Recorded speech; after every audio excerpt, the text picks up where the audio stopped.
Book of Heaven, Volume 35, November 12th, 1937. One act done in the divine will loves God for everyone and gives him that which the creature owes him. One who lives in the divine fiat gives God the occasion to repeat his works in act. God wants to operate one-on-one with the creature, the I love you, divine jewel. The divine volition continues to inundate me with its light, which unleashes a power so great as to form such prodigies in the acts of the creature that one remains as though enraptured. One can see the creative power which encloses everything and does everything in the little human act. Oh, power and love of the divine will, how insuperable you are! Your power conquers everything. Your love seems incredible. And my lovable Jesus, who wants the unheard of prodigies which his divine fiat can do in the creature to be comprehended, visiting my little soul, told me, "Daughter of my will, the flames of my love are such that I feel suffocated, and in order to give vent a little bit to my love that makes me burn and languish, I return to say what my will can do in the creature. In order for my will to reign, one must know who it is, the extent of its love, what its power is, and what it can do. Now listen to me. As the creature gives it the freedom to operate, it calls its immensity and power. It encloses everything and everyone in that act, and our divinity most holy receives in that act the love of each creature. We hear in that act the voices and the heartbeats of all hearts, saying to us, we love you, we love you. This act gives us the adoration of each one, and everything that they owe to their Creator. Our will animates everything, and we feel in that act that even the sun, the heavens, the stars, and all creation are saying to us, we love you, we adore you, we glorify you. So, we receive everything from our will operating in the creature, and for each of them our love is requited, and our glory completed. Our will can give us anything, although it makes use of the act of the creature, and taken by love toward the one who lets it operate in her act, it says, I give you everything, my daughter. I place you before our Supreme Majesty as the one who has loved us for all, and for each one has given us the glory and the adoration of all, and has made us loved even by the sun, by the heavens. The whole creation was harmonizing, and all created things were saying among themselves, love, love to our Creator. Therefore to you I give the merit of everything. All is yours. My will cannot operate, nor does it want to, unless it encloses everything and does everything. I remained surprised, and I said to myself, is it possible? Is all this really possible? And my dear Jesus added, My daughter, do not be surprised. One single act of my will is greater than heaven and earth. Its immensity has no boundaries. Its power has no limit. It holds everything and everyone in the palm of its hand. Therefore, in its operating, it has an act of infinite love, which can say, love for all, and after it has loved for all, oh, how much of it is left. Besides, our love is perfect. First, we love ourselves. We secure our interests, our glory, our love. And then we descend in the creatures, loving in them with our same love, glorifying ourselves with our own works. Who does not think of himself first? Therefore, whether our will operates within us or in the creatures, first it must give us by right what is due to us and befits us on behalf of all and of each one. And then the creatures will receive according to their dispositions. Afterwards, I continued to be inundated by the waves of the divine volition, but waves of light packed with truths and love, wanting to make known its prodigies, its power, and what it wants to give to the creature. So I was following its acts that it did in creation, to make them mine, and to be able to say, what belongs to Jesus is mine too. And my always lovable Jesus, coming back, resumed his speech and told me, Daughter of my will, as the creature goes back into our works to long for them, love them, and make them her own, our love makes us run toward her, to admit her to our company, and renew our works for her alone, as if we were in act of repeating them just for her. Hence, we centralize all our love in her, as well as our power, our joys, and the stratagems and follies of love that we had in creating and delivering the whole creation.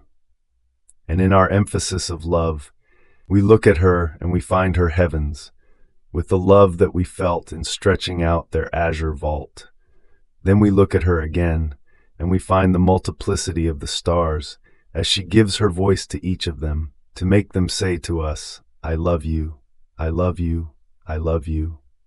These voices of I love yous form the most beautiful of the celestial melodies, and their harmony, the sweet sound that they form for us, is such that we feel inebriated. And in our inebriation we say to her, Daughter, how beautiful you are. You are the bearer of infinite joys for us. Not even when everything was created did we receive such melodies and joys, because a creature united to our will was missing, who would make our works say to us, I love you, I love you, I love you. At the sight of such a show of love, we renew the creation of the sun, of the wind, of the sea, of the air, and we centralize in her all our love and divine harmony that we had in creating all these elements. Oh, what joy for us, and the requital of love she gives us. As we look at her, we find her sun that burns for us with love, wind that blows and moans for love of us, and forming arcane voices of love, would want to surround us with its love, to tell us, you have loved me, and I love you. Love you have given to me, love do I give to you. And with her sea, she forms for us mighty waves, to the extent of giving us air of love for each breath of creature, and we feel we are being wounded continuously and fainting by her love. A soul who lives in our will is all for us. She keeps us constantly busy. She loves us always, but with our own love, and each time she does her acts in our fiat, we renew the works of creation, and in order to amuse ourselves, love her and make her love us. We use every act that she does as material to renew our various created works. Even more, our love is not satisfied. It wants to add yet more, and it creates new prodigies of grace to the point of creating our very life in the beloved creature. We like very much to operate one-on-one as if we were doing everything for her alone. This makes more love, esteem, and appreciation arise toward us, who love her so much. Therefore, according to how she unites to us, if she unites in the works of creation, we renew our works of creation.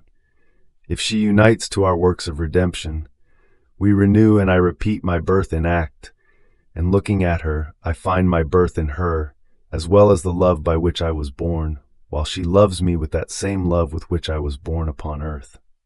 Do you think it is trivial for me to find my own love which made me be born, cry, suffer, walk, operate? And together with her, one-on-one, I repeat my life down here, and my divine will makes her love me with the same love with which I loved when I was on earth, carrying out my redemptive life. Therefore, the living in my divine will is everything for the creature and everything for us. Then I was following the acts of the divine volition in its works, and I thought to myself, what would be a greater glory for God to follow the acts of creation or those of redemption? And Jesus, coming back, added, My daughter, both of them are greatly pleasing to me, but there is a difference.